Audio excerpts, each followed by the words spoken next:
السلام علیکم ورحمۃ اللہ وبرکاتہ۔ آج ہم پڑھیں گے سورۃ البقرہ آیات 242 سے 246۔ رب اشرح لي صدری ويسر لي امری واحلل عقدۃ من لسانی یفقهوا قولی رب زدنی علما رب زدنی علما رب زدنی علما اللهم فقهنا في الدین اللهم فقهنا في الدین اللهم فقهنا في الدین۔ پریویس لیسن میں ہم نے 242 تک آیات دیکھی تھی، آج ہم دیکھتے ہیں 243 سے۔ الم تر الی الذین خرجوا، کیا تم نے ان لوگوں کو نہیں دیکھا جو موت کے ڈر سے اپنے گھروں سے نکلتے ہیں؟ وہ ہزاروں کی تعداد میں تھے، اللہ نے انہیں موت دی پھر دوبارہ زندہ کر دیا۔ بے شک اللہ لوگوں پر بڑا فضل فرمانے والا ہے۔ موت سے بھاگنا ممکن نہیں، زندگی اور موت صرف اللہ کے اختیار میں ہے۔ اللہ پر مکمل بھروسہ ہمیں رکھنا چاہیے، تقدیر سے فرار ممکن نہیں، جو لکھا گیا وہ ہوگا۔ 244 آیت آ جاتی ہے، وقاتلوا فی سبیل اللہ، جو قتال کرتے ہیں اللہ کے راستے میں، اللہ کی راہ میں حق کے لیے جنگ کرو اور یقین رکھو کہ اللہ سب کچھ سننے اور جاننے والا ہے۔ تمہاری نیت اور عمل سب اللہ کے سامنے ہیں۔ جہاد اخلاص کے ساتھ ہونا چاہیے۔ اللہ کے دین کے لیے قربانی دینا ایمان کی علامت ہے۔ نیت کی درستگی بہت ضروری ہے۔ اگلی جو آیت آ جاتی ہے وہ ہے 245، من ذا الذی یقرض اللہ قرضا حسنا، کون ہے، کوئی شخص ہے ایسا جو کہ قرض دے اور وہ بھی قرض حسنا، جو قرض دے اور وہ بھی قرض حسنا، کون ہے جو اللہ کو اچھا قرض دے، یعنی اللہ کی راہ میں خرچ کرے، اللہ اسے کئی گنا بڑھا کر واپس دیتے ہیں۔ رزق کو تنگ اور کشادہ کرنے والا اللہ ہی ہے، اللہ ہی کی ذات ہے۔ اللہ کی راہ میں خرچ کرنا باعث برکت ہے، صدقہ دینے سے مال کم نہیں ہوتا، یہ ہمارے لیے اصول ہے۔ اللہ پر بھروسہ رکھنا، ہمیشہ ہر حال میں اللہ پر بھروسہ رکھنا چاہیے۔ آیت 246 آ جاتی ہے، الم تر الی الملأ من بنی اسرائیل، بنی اسرائیل کے سرداروں نے اپنے نبی سے کہا ہمارے لیے ایک بادشاہ مقرر کرے تاکہ ہم اللہ کی راہ میں جنگ کریں۔ نبی نے فرمایا ایسا نہ ہو کہ جب جنگ فرض ہو جائے تو تم پیچھے ہٹ جاؤ۔ انہوں نے دعویٰ کیا کہ ہم ضرور لڑیں گے، لیکن جب حکم آیا تو چند کے علاوہ سب پیچھے ہٹ گئے۔ اللہ ظالموں کو خوب جانتا ہے۔ دعوے کرنا آسان ہے، عمل مشکل ہے۔ سچا ایمان عمل سے ظاہر ہوتا ہے، مشکل وقت میں ثابت قدم رہنا اصل کامیابی ہے۔ جو بھی کچھ سمجھنا ہے تو کمنٹ ضرور کر لیجئے گا، اور آپ کو کوئی بھی چیز جو لگے سبق میں، آپ کو یوں لگے کہ ہمیں اس طرح سے پڑھنا چاہیے، اس طرح سے، تو اس طرح کا تبصرہ آپ کمنٹ میں ضرور کر دیں۔ چلیے اپنے نیکسٹ سبق کی طرف۔ اعوذ باللہ من الشیطان الرجیم، میں پناہ میں آتی ہوں اللہ تعالیٰ کی شیطان مردود سے۔ بسم اللہ الرحمن الرحیم، میں شروع کرتی ہوں اللہ کے نام کے ساتھ جو بڑا مہربان نہایت رحم فرمانے والا ہے۔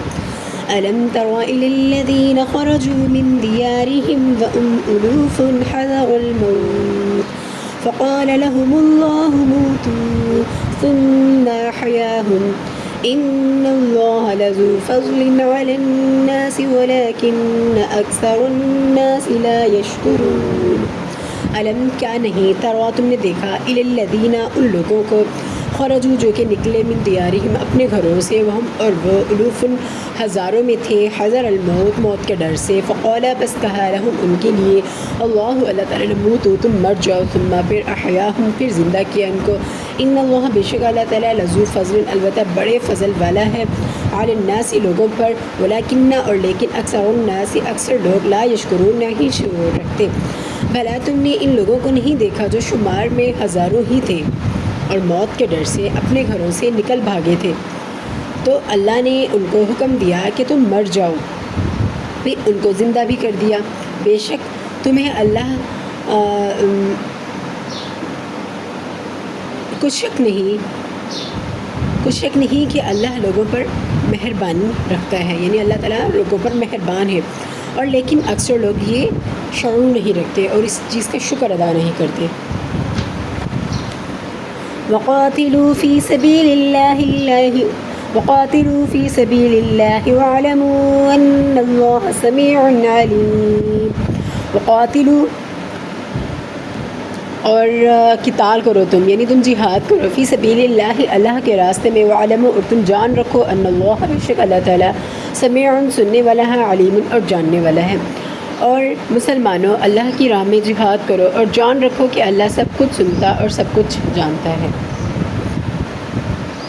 من ذا الذي يقرض الله قرضا حسنا فيضاعفه له أضعافا كثيرة والله يقبض ويبسط وإليه ترجعون. من کیا ذا الذی اس شخص کو، من کون یعنی ذا الذی اس شخص سے، یقرض قرض دار ہے، اس شخص سے زیادہ کون قرض دار ہے اللہ تعالیٰ کو، قرضاً جو کہ قرض دے، حسناً اچھا یعنی اللہ کو اچھا قرض دے، فیضاعفہ لہ بس 2 گنا کر دے گا، ڈبل کر دے گا اس کو، لہو اس کے لیے، اضعافاً 2 گنا، کثیراً بہت زیادہ، اور یعنی 2 گنا اور پھر اس سے بہت زیادہ، واللہ اور اللہ تعالیٰ یقبض تنگ کر دیتا ہے، ویبسط اور کشادہ کرتے ہیں، وإلیہ اور اسی کی طرف ترجعون تمام اعمال کو لوٹ کر جانا ہے. کیا تم نے کوئی ہے، میں نے کوئی ایسا شخص ہے، کون ہے جو اللہ کو قرض حسنہ دے کہ وہ اس کے بدلے میں اس کو کئی حصے زیادہ دے، اور اللہ ہی روزی کو تنگ کرتا ہے اور وہی اسے کشادہ کرتا ہے اور تم اسی کی طرف لوٹ کر جاؤ گے. ألم تر إلى الملأ من بني إسرائيل من بعد موسى إذ قالوا لنبي له مبعث لنا ملكا نقاتل في سبيل الله قال هل عسيتم إن كتب عليكم القتال ألا تقاتلوا قالوا وما لنا ألا نقاتل في سبيل الله وقد أخرجنا من ديارنا وأبنائنا فلما كتب عليهم القتال تولوا إلا قليلا منهم والله عليم بالظالمين. علم کیا نہیں، ترا تم نے دیکھا، الی الملائی سرداروں کو، من بنی اسرائیل بنی اسرائیل کے، من بعد اس کے یا پیچھے، موسیٰ علیہ السلام، اس جب قالو کہا انہوں نے، لنبی واسطے اپنے نبی کے، یعنی اپنے نبی کے لیے، لہم ان کے لیے، مبعث کے مقرر کر، لنا ہمارے لیے، ملکن بادشاہ، نقاتل ہم لڑیں گے یعنی ہم قتال کریں گے، فی سبیل اللہ اللہ کی راہ میں یا اللہ کے راستے میں. قالا کہا، حل کیا، عصیتم نزدیک ہو تم، ان اگر کتبہ لکھا جائے، علیکم تم پر، یعنی یہ چیز تمہارے زیادہ نزدیک ہے کہ اگر لکھا جائے تم پر قتال، یعنی فرض کر دیا جائے تم پر لڑنا، الا یہ کہ نہ، تقاتلو تم لڑو، مطلب تم قتال کرو. قالو کہا انہوں نے، وما اور نہیں، وما اور کیا ہے، لنا ہمارے لیے، اللہ یہ کہ نہ، نقاتل ہم لڑیں گے، فی سبیل اللہ اللہ کے راستے میں، یعنی وہ خود کہتے ہیں تو ہمارے لیے ایسا کیا ہے کہ ہم اللہ کے راستے میں نہ لڑیں. وقت اور تحقیق اخرجنا ہم نکالے گئے، من دیارنا اپنے گھروں سے، وابنائنا اور اپنے بیٹوں سے، فلما بس جب کتبہ فرض کر دیا گیا، علیہم ان پر، قتال یعنی لڑنا، تولوا تو پھر وہ پھر گئے، الا مگر قلیلاً تھوڑے، منہم ان میں سے، یعنی باقی تو پیٹ پھیر کر بھاگے لیکن چند لوگ باقی بچے، حالانکہ وہ اپنی باتیں اس طرح بیان کیا کرتے تھے کہ جب اللہ ہم پر فرض کر دیں گے تو ہم ضرور قتال کریں گے، کیونکہ بھئی ہماری یہ چیزیں ہوئی تھی کہ ہمیں اپنے گھروں سے نکالا گیا اور ہمارے میں اپنے بیٹوں سے نکالا گیا، تو پھر جب ان پر فرض کر دیا گیا تو چند ہی لوگ نکلے مگر سب نہیں. اور اللہ تعالیٰ، واللہ اور اللہ تعالیٰ، علیم جاننے والے ہیں، بالظالمین ظالموں کو. صدق اللہ العظیم، جزاک اللہ خیر. یہیں تک آپ اپنے سبق یاد کریں، اگلا تو انشاءاللہ نیکسٹ سبق میں ہم ملتے ہیں، تب تک کے لیے اللہ حافظ.